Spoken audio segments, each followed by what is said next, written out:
Hey everybody, welcome to They Call Me Perfectly Frank with your main host, Francis George-mccullough, and me, Rachel Giordano. I'm sort of the person that has all the questions because life is just crazy right now. It's just crazy. So many questions.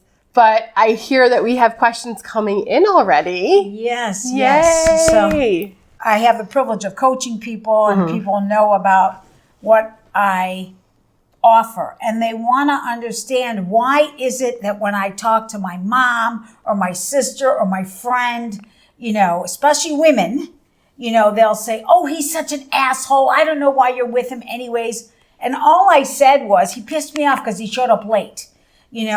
My friends, when they say that to me, they make me feel like I'm the asshole. And as people connecting with other people in this world, we don't know how to communicate with each other. We think communication is giving our opinion, giving our view, giving direction. And really, we as human beings want to make our own choices and our own decisions and do all those kinds of things. But as a friend, isn't it my job to tell you he's a dick? He's an a-hole? No. What if instead of calling him a dick or an a-hole, you might say, really? I get that he's behaving poorly, okay, and his actions are not that great. But when I call him an a-hole, I'm calling you the a-hole. How? Because you make that bad choices? Right? Your choices are terrible, But that's love. You have chemicals flowing through your body. You don't really know what you're getting until later on down the road. So how can I be responsible for him being a douche now? Why is he a douche? Because he's not helping around the house. He's going to play golf with his buddies instead of even asking me if I need anything. He's staying late at work when I've been home with the kids all day. These are just general examples. These are not examples for my life. All of those things are true for all of our lives, not just yours or everybody else in the world. Those are general things because men operate in a different world, truly, than women. Men's world is a straight line. That was the only thing I remembered in math, by the way, was the shortest distance between 2 points was a straight line. Women don't. Women operate not just in the circle, but the whole thing. Yes. They're all inside. Women are very 5D. Oh. Is that a thing? Yeah, 5D is the way the cell phones are going, the way people are awakening to the world. So what happens for men is they don't think, does my wife need something from me? Okay. They're here. You might say, honey, what are you doing today? Well, I was planning on doing this.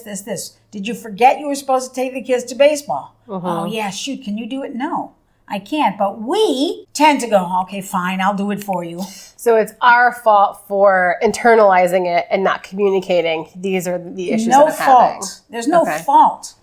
In the world, from the very beginning, women were put in a light of this is your role and this is his role.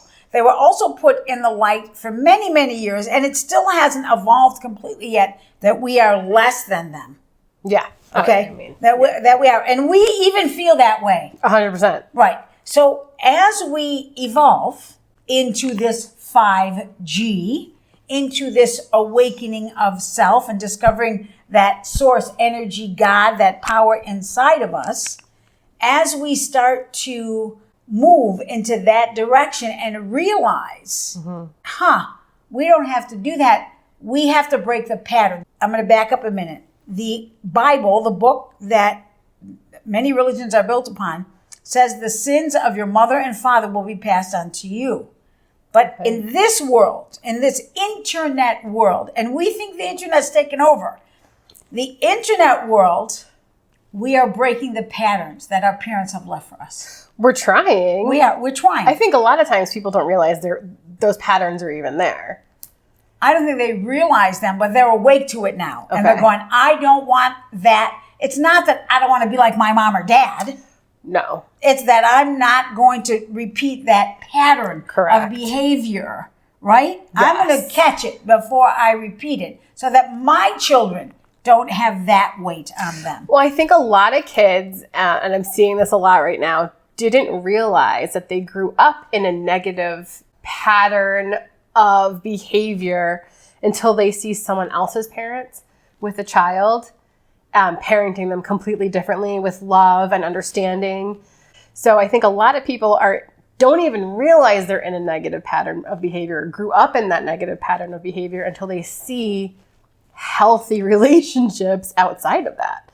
Have you seen that in your practice when people come to you? First of all, what you see outside is not consistent with what's going on in that house. Okay. Even the negative person, if you want to use that language, I don't like that language. Even that person that was brought up in a negative, gruff, rough household, is not going to present that out in public. You'll hear many moms say, "Oh my God, he's a terror." But everybody says what a good kid he is when he's out in public. And look how well he's behaving when he's out in public. Right. You know why? I'm safe with you, Mom. I can really let go with you and really be me with you. Right? Yes. And Mom too. And Dad too. So then how do people awaken to what feels good? So they just know inherently the way I'm like screaming at my kid right now, I know doesn't feel good to me. So that it must, I don't want to say wrong because I know you don't like that word either. That must be not a pattern of behavior that I want to continue. You want to change the way your children are? Yes. There's only one way you can do that. No matter how much you take this away and you can't do that and you're going to lose this is going to be It's you. When you change the way you are with them, they can't be that anymore. You see, honey, I asked you to pick that stuff up yesterday and you didn't do it, so I'm going to stand here with you and you're going to go pick it up. But Mom, I'm right in the middle. I get that. I hear you. And you're going to go do that right now. But Mom, I understand, honey. Go get it right now. Mom, go get it. So I have to dig very deep into the yourself. depths of my soul to find patience. For you. Not for the children. Right. As you evolve, they evolve. If you want them, listen, I used to yell at my kids, and when they started yelling back at me, I'm like, yeah, that does not work. I do not like yelling, and I do not being yelled back at. So I have to change something in my behavior. I was clear what my behavior was because they were mirroring it back to me. Right. I had to change something in my behavior. This conversation we're having right now is very true with friends or parents. Okay? A mother might say, honey, I don't know why you're dating him. He's just not a good man for you. He's not a good man for me. I mean, he treats me well. He buys me things. He makes me feel fabulous. But because he didn't show up on time this one time or every time, the daughter is playing a role because she's not holding him accountable, just like you aren't holding accountable your kids, just like I yelled at my kids and didn't change a behavior in me. The daughter would rather hear you say, honey, he's a good man. You make good choices. You have to pat yourself on the back for that. But every human being has a behavior all of us won't like. For me, I'm okay with it because I'm late too. Okay? But for you, you like to be on time. I like to be early. Right. I'm with you. I tend to go on the annoyingly early side, like, oh man, But it's just as annoying to be late. Oh yeah. Well, it's inconveniencing the other person too. Either ends. Right. When we talk about how do I be a supportive friend, when we find fault with ourselves or with another person, we can't move forward. We can't see. We're so busy sitting in the dump. Right. Of that, oh man, yeah, I made a bad choice. He is an asshole. But I love him. I want to be with him. Really? You really want to be with an asshole? Or, I love him. He's a great guy. And you know what? I'm letting him get away with that behavior. I don't know what to do about it, though. Maybe I should ask, any ideas on how I can get him to stop being late? Well, a lot of people don't know. They don't know that they have the power to stop that behavior with their own behavior.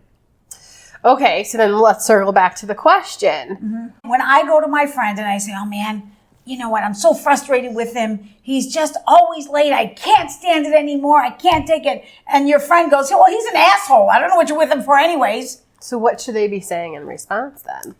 You should honor the person and saying, you know what, I get that he's late. I do. And you get frustrated about that all the time. What can you do differently so he no longer does that? But see, we haven't been trained that way. No. We've been trained. No. We've been trained to find fault. We've been trained that there's something wrong with him. We help you dig that hole deeper. Oh, wow. Let me go for it. I mean, how many divorces happened because of a friend or a mom or a sister or somebody in your life was just bashing the other person instead of letting you see your place in it? Right. And the thing is, you use this word several times. Big. There is no fault. If we could start going through the world and not blame ourselves or not find fault in ourselves or not shame ourselves or not wrong ourselves and instead go, yeah, I did that. I opened the door for the robber. I did that. Is it your fault? No, that's the role you played in it. But it's very possible that that robber was going to find a way to get in regardless. Is it necessary or should the person ask, do you want my opinion or do you want to just have someone to listen to? So if I'm the friend and my friend keeps calling me with the same problems over and over again, should I ask, do you want my opinion or do you just want someone to listen to right now? You can ask for an opinion. You can say, hey, do you want my opinion or do you just want me to listen? Or, what do you want from me? Most of the time, we don't know what we want from you. But we are calling you not only to vent. We're hoping you're going to give us, most people are calling you because why do they need you? Right? Just I could vent to the mirror. Yeah, to vent. I'm calling you because I want to get out of my hole. But we don't. We dig them deeper and deeper and deeper. Do I want to get out of my hole or do I want to find somebody who agrees with the negative storyline I've created in my head? You don't really want it. You don't really want to. That's what you're familiar with. So subconsciously dig me deeper. Right. Subconsciously agree with me that you've been through the same thing. Because misery loves company. Because it's easier to be in that place where talk smack, be negative, dig yourself deeper in the negative hole than it is to fix the problem. It's easier because you're familiar with it. Okay. If you were familiar with fixing the problem or don't see it as a problem, but I can step out of my way and be the creator of something different by not allowing him. He doesn't know. He is clueless. But I'm the one getting upset by it. What can I do differently so I no longer get upset by it? Let's talk about this situation, okay? I can, call my friend and my friend can say to me, instead of, oh, he's an asshole. He does this all the time. I know what you're doing. My friend can say to me, you know what? He does this all the time. Have you not observed that? And you know what? You let him. Well, how do I let him? Well, make other plans. You know he's always going to be late. What kind of insanity is this that you are going to let him do it again when what you can do is go, you know what? My experience of you is that you say you're going to be here at 6, but you don't show up till 8 because you choose to do all these other things first. So I'm going to tell you, no, I'm not going out with you. I've already made other plans. But if you want to meet us, you can, if I happen to still be there. But this is where I'm going. Okay. Now, are you going to get upset? For sure. Is it going to make you mad that you had to change? I got news for you. He's not even there. He can't even see or feel, no matter how much you say to him, I get so upset that you're always late. He's perfectly fine. He's not bothered by the fact that he's always late. He's not even bothered by the fact that you're bothered by the fact. He's more upset that you're giving tone to him. Yes. I did notice, last night, for example, my husband went to a business meeting at 6 o'clock at night and didn't hear from him till 10. And I didn't realize it was at a bar. So I was calling him and texting him it's been hours. Your business meeting has gone on forever. Your phone is not on, da-da-da-da-da. But in his head, he didn't even... I told you I was at a business meeting. Doesn't matter where it is. Well, it's at a cigar blues bar. What business is being discussed there? Right. And I wanted to go through all this thing. He's like, no, I had water. It was business. And I it's okay, 10 o'clock. Sorry. Right. And it was so crazy because in my head, I'm going through every possible scenario from death to he's cheating on me. And he's just oblivious. I don't know. And by the way, when he hung up the phone with you, he was done. I was good. I tried not to have a tone. I just basically said, hey, next time let me know if you're gonna be ABC and not in, the office. So let's say you called me. I can't find him. I don't know what to do. Oh my gosh. Is he screwing around? Well, what is your... I almost did to say, talk me off the ledge because And there's no indication that he's screwing out with anybody. Right. Never been distrustful. Don't know why my brain goes there immediately. We know why anyone's brain goes. We were taught this. Okay, so the Buddha has taught us. I've changed the definition. The Buddha has taught us that suffering is the human condition. Okay? Yeah. It's the human condition. It's like you have a leg. That's a condition. I changed it. I changed it to that we were trained to suffer. That's the condition. It was a training. I believe that. Yeah. And now everyone's looking, as we spoke of religion and spirituality and awakening in our previous podcasts. People want to breathe. You see, we are in this containment, and we have created a greater containment with this political boundaries of religion, of subdivision, of politics, of what we look like to other people. We have created this condition, and it's suffering. It's stuck, and we want to spread out, and we want to be okay with who we are, and we also want everybody else around us to be okay with who we are. So how do we start that process? So if the change comes from within, right, be the change you want to see, how do we start that process? That's part A. And then part B is, then what do I do with the friends in my life, or the mom or the sister or the dad or whoever that person is that literally takes my hand and pulls me down the rabbit hole with the negativity and is constantly piling on with the negative reaction. So A, how do I become more self-conscious and be the change I want to see? And then B, what do I do with all those people in my life that haven't changed? So again, we are comfortable with these words. We use them all the time. Misery loves company. And we buy into that. Well, you know what else loves company? Happiness. I would think so. And so how come that's not a phrase? Happiness loves company. Because we've been conditioned to suffer, and happiness doesn't bring us. Oh, God. And as we awaken to joy, we spread it. And I'm telling you, just being happy, radiates out of you. And even though none of these people can see me, something sparks a sense of happiness in them.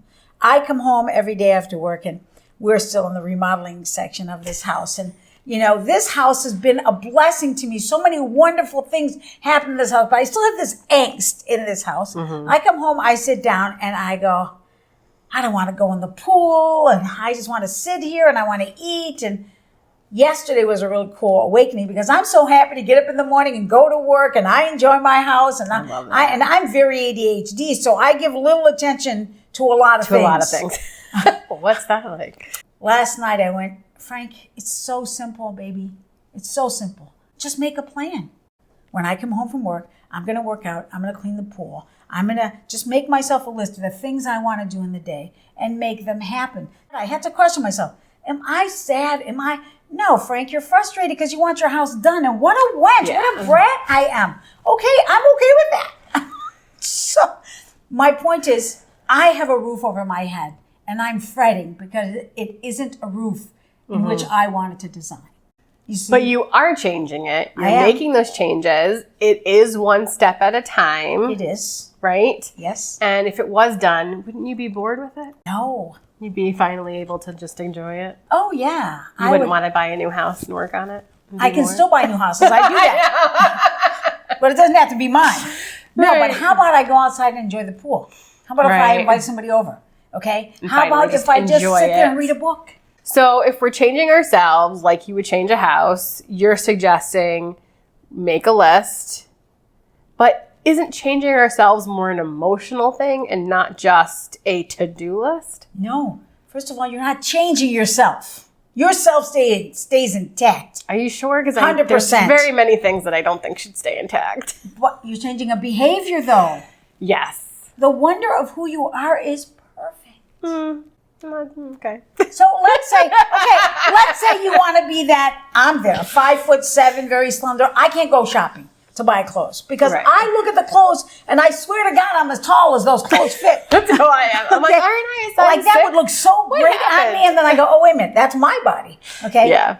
Is it uncomfortable? Do I have a problem with it? I have a problem with being short. I have a problem with but I'm not going to live my life in that space. I'm going to remember it's one tiny thing. You know what? My favorite place in the world is happiness. Okay. So if you are the person and you want to change the fact that your husband's working late and all of a sudden you've made the narrative of he's cheating, because I'm sure that happens a lot to a lot of people, right? They go down this rabbit hole and literally the husband is just working late. There's no other issue. How do you change that pattern of thought once it starts? Because once you get going, it's super hard. So like when you see that spark, how do you put that spark out to just be calm, everything's fine, he's probably just working late? So first of all, it's disgustingly simple. Let's get clear. Once you get it, it's so simple, you're going to be like, wow, shit, man, I can't believe this. We need each other. When I get myself spinning, I keep calling people that I know how to pull me out of it. They don't pull me out of it by calling me an asshole. They don't pull me out of it by giving me their opinion. Right. They pull me out of it by, so last night I had an issue with my own child, and I'm like, how am I going to talk to her? I'm not sure how to talk to her. I want to yell at her. But instead, I called somebody, and, she said, how's that going to make you feel if you yell at her? Not going to make me feel good. How's it going to make you feel to push her? We can't push them. We can push till we're blue in the face, and if they're not going to move, we can't move them. They do the opposite right? when you start to push. We're talking about an 18-year-old no. here. So I just went and said, hey, baby, I don't understand this stuff, this emotional stuff you're going through. And I really want you to move forward in your life. And I feel like you're having a good life, but I'd like to see, you working and applying for a school and blah, blah, blah. And she said, Mom, let me move at my own pace. It was such an easy conversation. Now, Did I like the answer? No, but you know what? But I was free. I wasn't attached to it and had all this angst about it. Okay. So I choose. Well, you have to be okay with the answer you get, right? No, you don't have to be okay with the answer you get. Okay. You just know it's not yours. Right. And it's not your choice to decide how somebody should do life. As a parent, do you get to the point where you realize it's not your life to live anymore? My kids are 9 and 10. I've already realized that they've come to this earth, and I've done. Oh yeah, and a lot of people the most I can do. Right. I don't know what else I can do, but I believe I could be wrong. Your job as a parent is to show them the way. Yeah. To feed them, clothe them, show them a way by who you are. Mm-hmm. Okay, and the situations you put them in. But if you take them on this path and they're like, but Mom, I want to go over here. Yeah. They're going to go. And you can go back and grab them and pull them out, which we do as parents. But they're going to go. And they're going to go, oh, I'm going to go now. Nobody's looking. Right. Okay. They're still going to go. Okay. We got fresh, healthy, delicious tasting water, candy, juice here. Right. But I want to go check out the shit. Right. Okay. We don't have control over that. And people think we used to have control. You should be able to tell them when to cut their hair. And a lot of people do that. And it's okay. It works for them. I don't think it works for the kid, though. I think maybe when they grow up, it does. They feel like maybe it does. They had no choices. Yeah, we don't know how they're going to turn out. I mean, I see these kids that come from fabulous people that I think are so cool. And the kid is, an honor student and the top basketball player and, and they're in plays. And then you come home one day and they're dead. They kill themselves. Right. I don't know what moves people. Mm-hmm. I believe when we have all this containment of physical body and then we throw in emotion and you should behave this way and you should be doing this and you should be doing that, what happens at some point, it's going to break. Mm-hmm. What if we supported it? At some point, these children know how to get their food, know how to drink the water. They know how to get their clothing. They know how to navigate. They don't always know how to be with people, and they don't always know that just because this is my sister's child doesn't mean she was raised the same way you were raised. Mm-hmm. And it's okay to feel uncomfortable. Although, how is it serving you to find fault with that person? Mom, we played today, and I didn't like it because she kept taking my toys. Okay, you have several options, baby. You don't have to invite her over again, but I really like her. Mm-hmm. You could know that, okay, she's going to take my toys. And you know what? I like her so much. She can come over, take my toys. I'll make sure to get them back. I'll make sure my mom helps me because we all need each other. You've said that a lot, that we need to have some sort of a community around us. Mm-hmm. I am a very isolated introvert. I don't have a lot of people around me. I don't have a lot of people that I trust either. I'm just not that person. You know, I see people with wedding parties of like 12 bridesmaids and stuff. I'm like, I don't even think I know 12 people. So what do people who are more introverted do in these situations where I don't feel like I have anybody to reach out to, or I don't feel like I want to burden somebody else with my problems? Your conditioning was to be taught that you're less than. Mm-hmm. Okay, wherever it came from. You could have been raised in a family where you were loved and cherished and adored, but you received it as, I'm not good enough. I have 2 children. They're 3 years apart. Mm-hmm. I could say to both of them, I love you, and this one goes, you love that one more than me. Oh, that's my, my sisters it happens in families. And my kids do it too, all the time. And the larger the family, the more the communication breakdown happens, the more someone will read into the words you gave them. And by the way, we give them words that are not always true. Mm-hmm. What I really want to say is I want to kick your ass, go hide in the corner, but instead of say, I love you, baby. Mm-hmm. We lie. So are you saying there are people in my life that I'm just not giving them credit for being there for me? You have your husband, you have your children, you have me, okay? Hold on 1 second. I'm going to have... This is such a beautiful storm. I love this. It's raining, so I'm just making sure it's not. Yeah. Oh my God, you can totally hear the whole thing. Let it be. Let it be white noise in the background. We have no choice. Yeah. So if you're just listening to the audio, yes, it started pouring rain.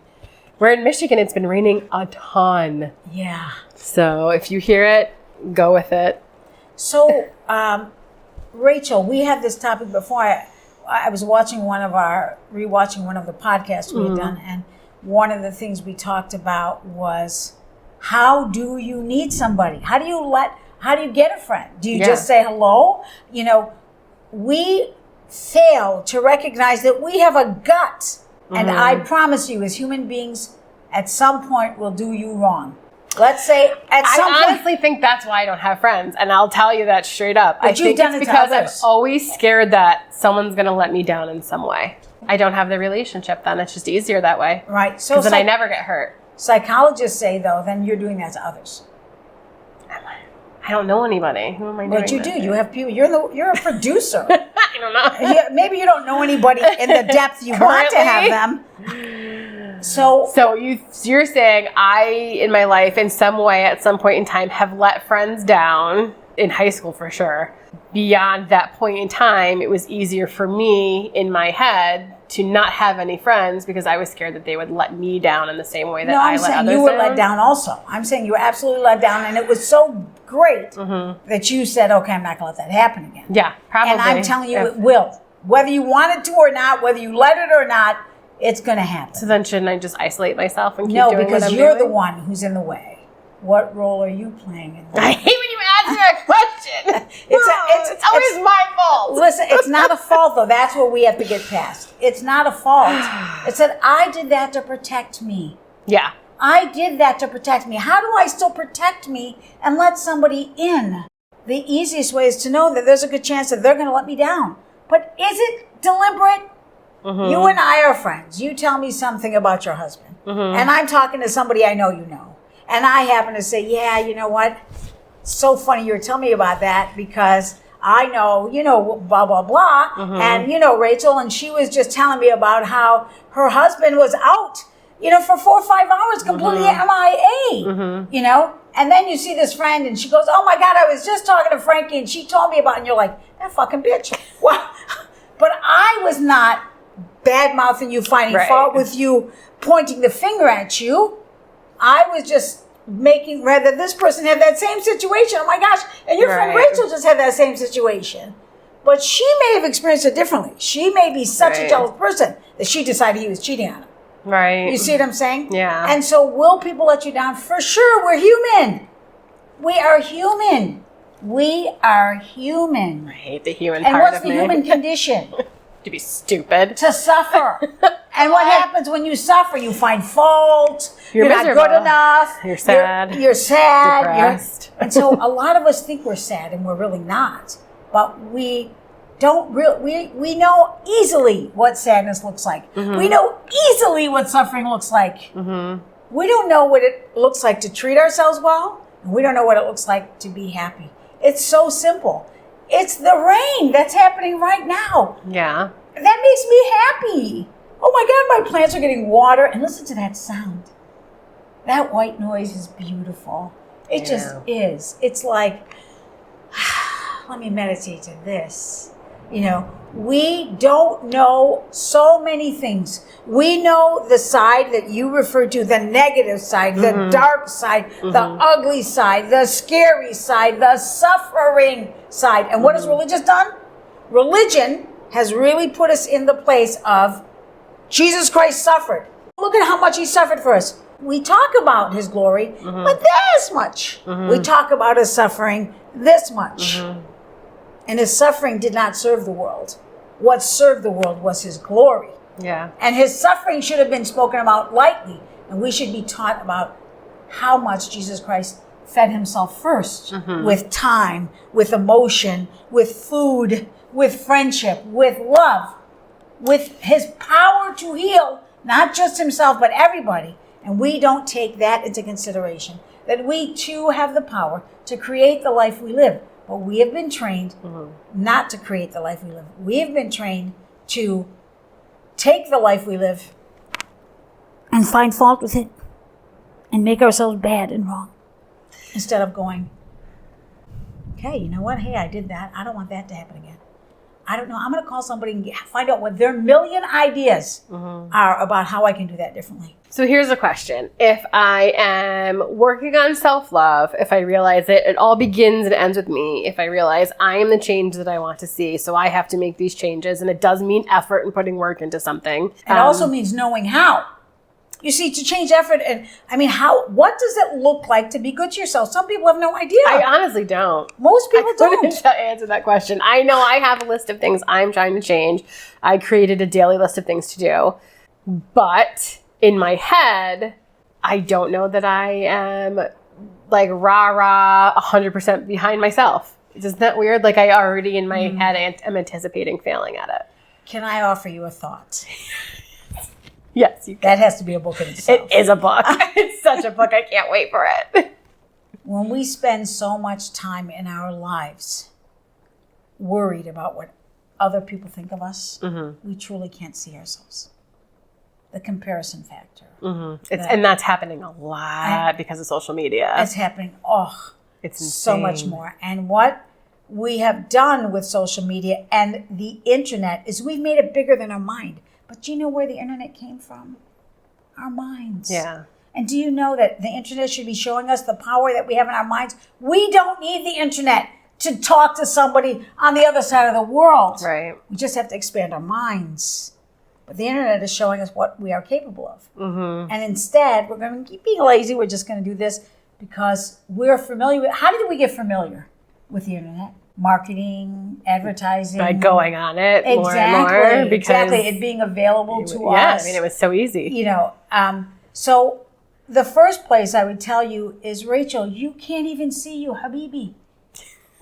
Okay? You can't even see you because you're so worried. I am too. This is not pointing the finger at you. I got my places where somebody got to pull me out of this shit, man. Right. I'm in the ditch. You know, compare. I mean, see, everybody has this comparison thing. Everybody. It's the human condition. What's the human condition? To suffer. How do we suffer? Comparing ourselves to other people. I want to be less human, though. I really don't want to live by those conditions anymore. I think you should be more human. Ooh, no. I hate it. I think then... Ugh, I hate a human day. What we're waking up to is spirituality. I'm not going to live in the containment of everybody else.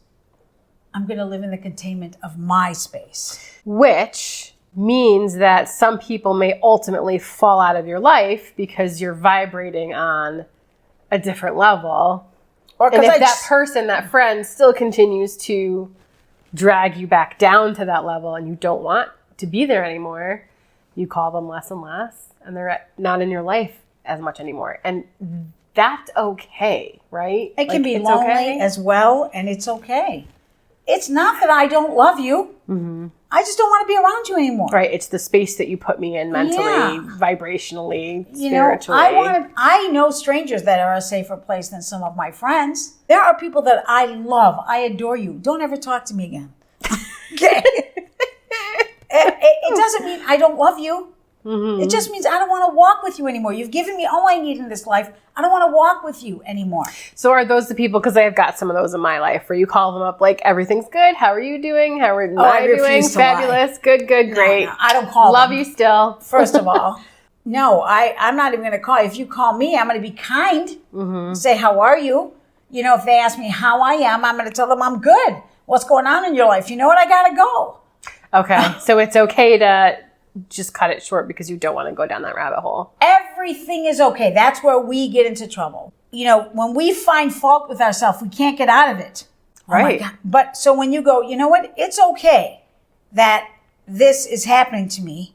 I don't like it. Do I want something to be different? But when you go, I'm a terrible person because I let this happen to me, you're never going to get out. And that's what we have done in this world, in this conditioning of suffering. This is bad. This is wrong. I ate this chocolate. I'm short and fat. I let this person cuss me out. You know, I let him show up late. I choose men that harm, that, you know, that are abusive to me. Instead of going, oh my God, look, I'm such a bad person. Look at what I let happen. And, you know, oh my gosh, you know, I was such a bitch because I was such a bitch to that girl. So I am a bitch. What about, I was having a bad day and I was a bitch. So we have to give ourselves more breaks. We have to let ourselves know that we have a human condition. Okay? It's not cancer. Right. It's the condition of suffering. People that are spiritual, and I know you're spiritual because you attract people that are also spiritual, and that fear content you have sits in a place of empathy where I can feel what you feel and I can't stand that feeling. Yeah. Okay? I can, and I don't want to feel what you feel. Well, and you're intuitive and very empathic. But I don't absorb other people's feelings. Okay. Never have. Do you build a light shield around you? What do you do? I never, first of all, never in my life have I absorbed your feelings and made them mine. So your mother and your grandmother put a spell on you. Yeah, apparently. I still do. I'll bubble, when I get into a space, I bubble myself. When I go into any event, like if a party, an airport, a shopping mall, I have to bubble myself, especially when the crowd is heavy, because I can't take it. Now, I'm exhausted after that. Are you exhausted? But I still am not consciously feeling what they're feeling. Okay. I'm just feeling, You're like letting it bounce off. I don't like this. You know, like, oh, get off me. It's claustrophobia in many ways. That's how I feel. Okay. For me, I feel what you feel, but I don't absorb the feeling. In other words, if you're in pain, I feel that you're in pain. But I don't take it on as if I own it. But do you also think that's because you are an intuitive healer where your job inherently is to understand the pain or the problem and then help solve it? Is that I wish because I knew the answer to that. Because most people just live in the suffering, just live in the pain. I don't know the answer. I know that I know empaths that feel what other people feel and decide it's their feeling when it's not. Okay, yeah. I can feel what you feel and no, it's not my feeling. And I don't have the suffering that goes with it. I just know that's what's happening with you. Okay. That may be my intuition. That may be my empathy. That may be whatever it is. Maybe it's that I err more in the spiritual side and know I'm living in a human life. I don't know. I wish I could tell you. I'm sorry. I don't. It's okay. I'm just trying to figure out what are practical things that we can give people. So I know okay, so fine. I'm a human. Humans are born to suffer. That's what we've been taught to think. I know I don't want to live that way and I want to make a change. Now what? You mean you're saying it's as simple as making a list? Of what? No, it's not. It's first of all, the experience itself is simple. And the experience is changing the chatter in your brain. I don't like people. I don't want to be around them. I don't trust them. That's chatter. To, you know what? I love people. And really, I want more of them. I want them in my life. And, you know, I'm going to open myself up and take the risk of getting a scar, you know. But the scar that you're getting is not that somebody's giving it to you. It's what you're choosing to receive in it. Okay. My child says to me, I wish you didn't adopt me. And I say to them, well, you should have thought about that before you told God you wanted me to raise you. That's what I say to my kids. Now, I could have gone, oh, man. Right, that could really hurt you. That could have really hurt somebody. But I didn't do it that way. My parents never raised me. Never. My 6 siblings before me raised me. I'm not sure which one I can call my mother. Okay, which one I can call my They father. all had a little bit. I'm not sure about it. Okay, but I'm so detached from my mom, and I'm okay with it. Mm-hmm. I'm okay with it. I'm glad I'm not like you. You know, do I love you? Yes. Are there things about you that I'm so glad I didn't take in? Yes. Did I take in a little bit of them? Yes. You know, and she gave me a gift. The greatest gift my mother gave me was who I do not want to be. Not that I didn't want to be her, but her behavior. She would gossip. I don't want to be a gossip. Right. Do I gossip? Yes. And then I get mad at myself. Like, shit, look at what I do it every time. Like, damn it. But I don't gossip like my mother gossiped. I gossip very little. I might share information. It's not my intention to gossip, although somebody may have received it that way. Mm-hmm. You know, a lot of times people will talk about other people, and I will first say, that's not my experience of that person, and walk away. I've done that before too. Because you know what? If you want to talk about them, I'm not going to stay in the same space as you. But I'm also not going to find them wrong because of their behavior. Mm-hmm. But it doesn't serve me. Do you see what I just did? I considered myself, by not keeping myself in a situation that doesn't make me happy, by getting away from it. But did I make this group wrong because they do that? No. Some people find peace.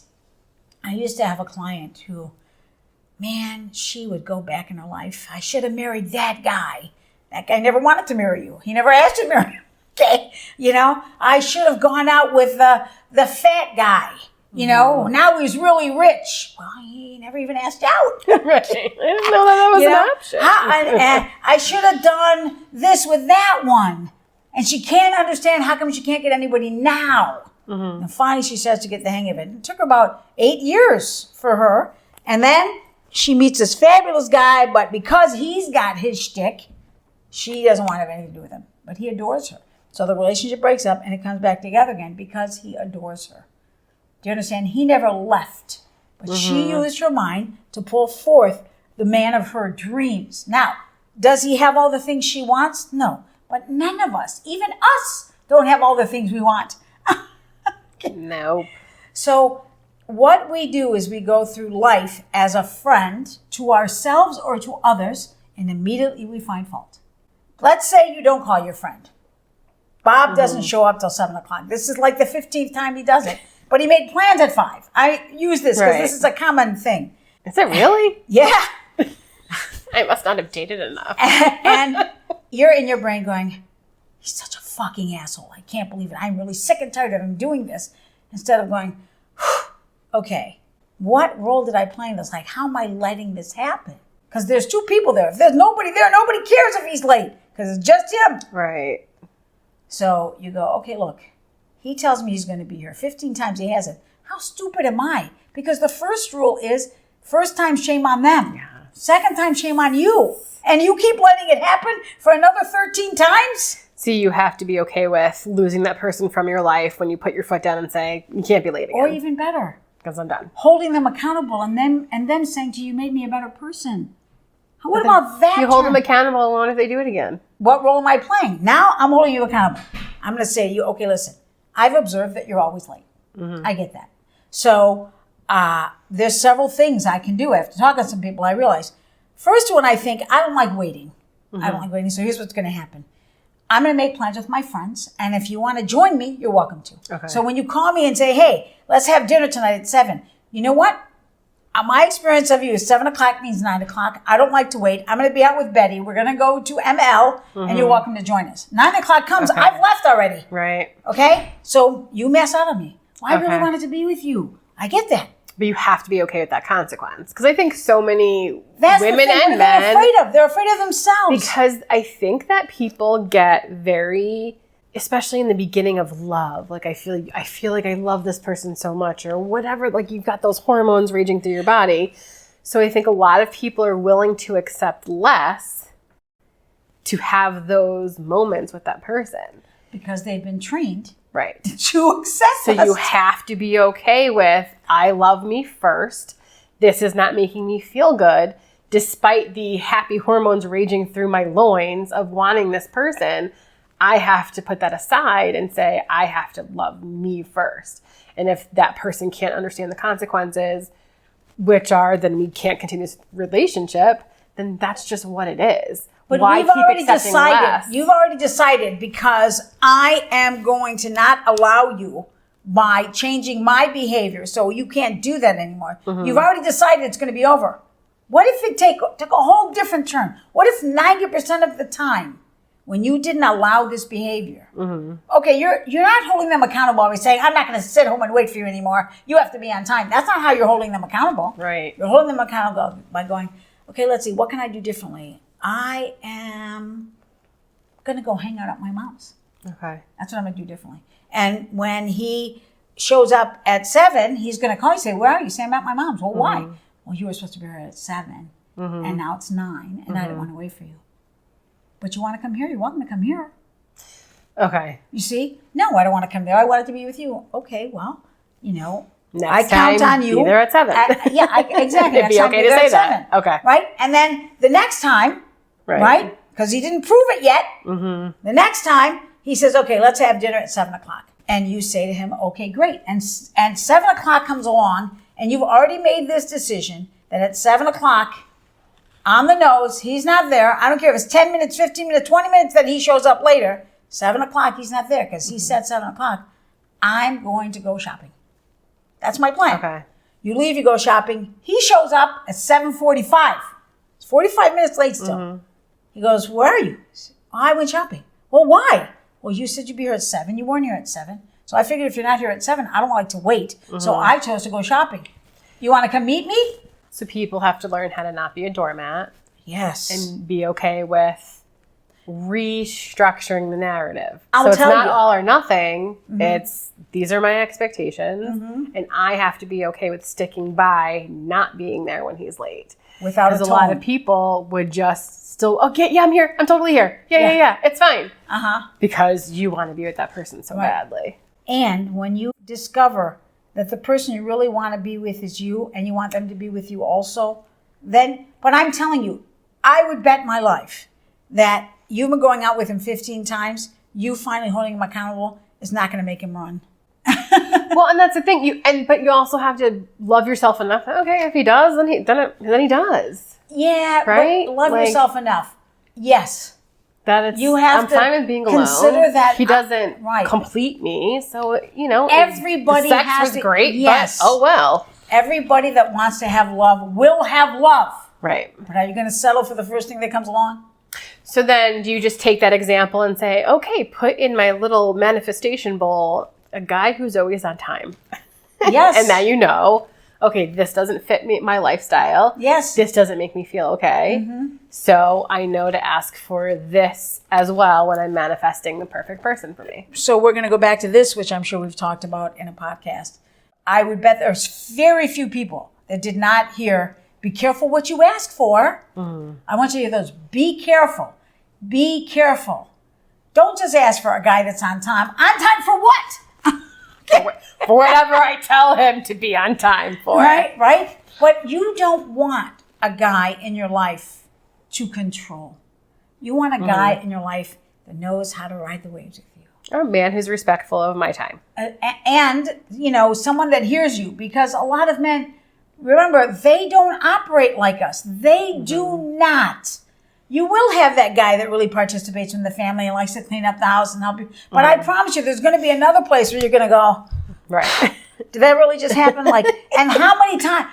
How many every day, Frank? Every day, that same thing's going to happen. Because that's the way they operate. It doesn't mean I don't love you. It doesn't mean you're less than me. It means that it's not important to me. And when you have tone in your voice, and the more you have tone, pushing them further back from being able to do that task. Because all he hears is the tone. All he hears is the tone. And not what you're saying. Even when you work on recognizing, the role I play in it is I let it happen. But how do we do that? How do I do that? It's not a fault. Okay, I'm gonna call my mom.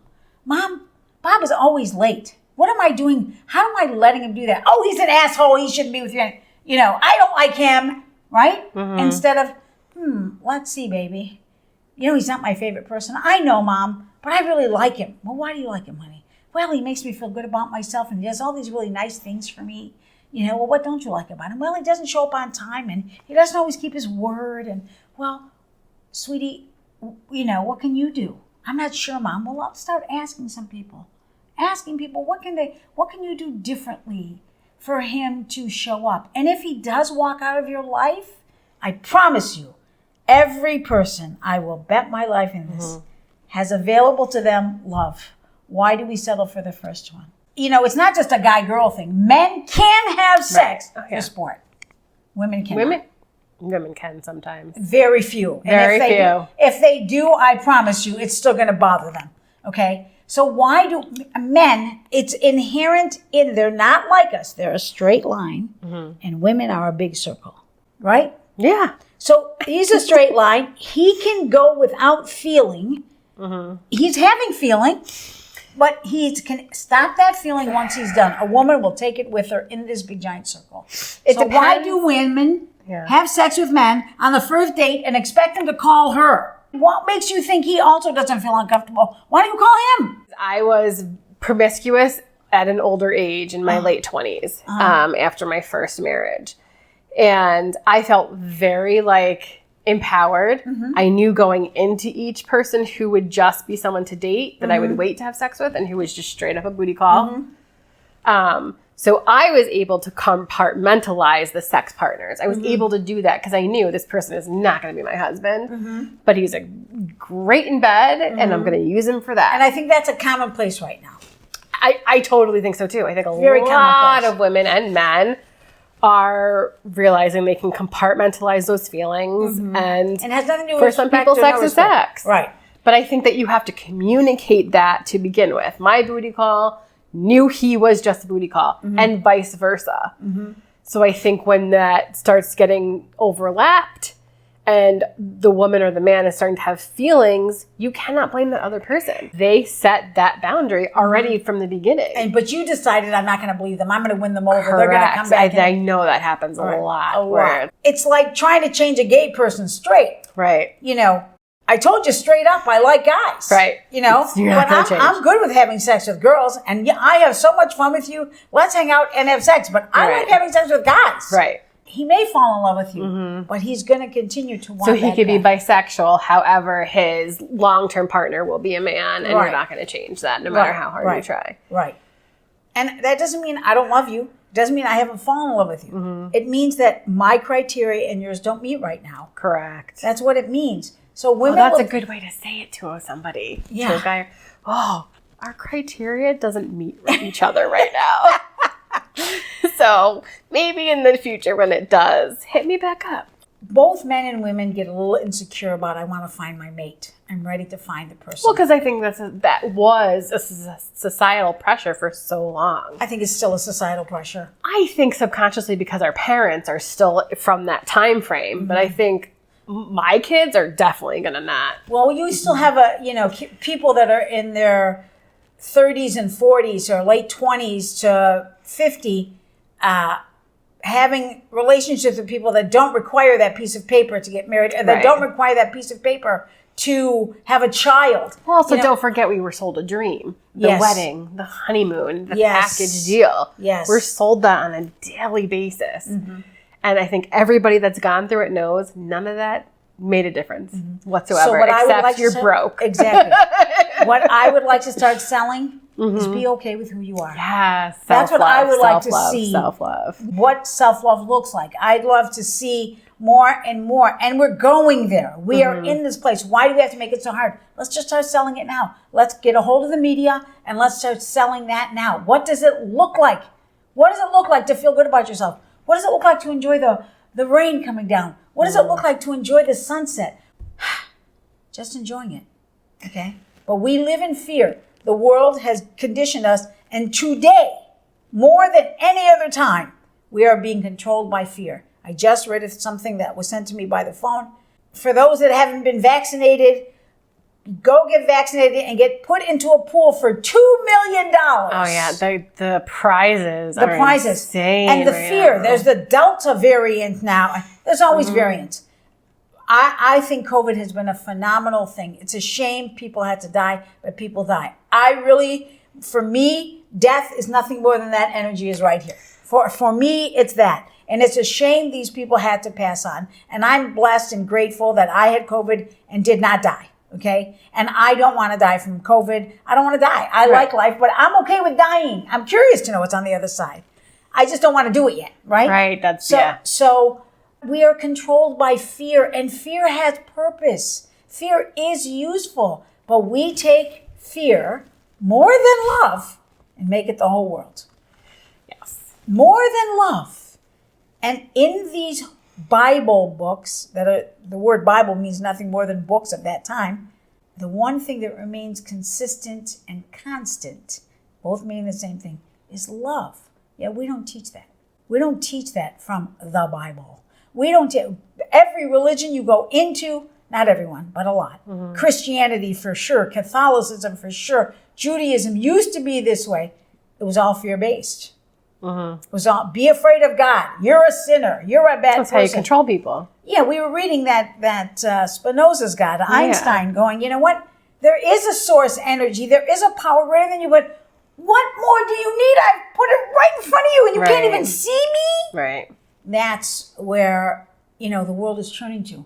The world is turning to Spinoza's God, to the philosopher's God. Self-love, really. Self-love, that God lives inside of me, is me, and I'm ready to see me. I'm ready to see. I'm ready to be me. And so we must educate each other. How do I do that with a person? How do I do that? As you do it to somebody, they will eventually learn to do it back to you.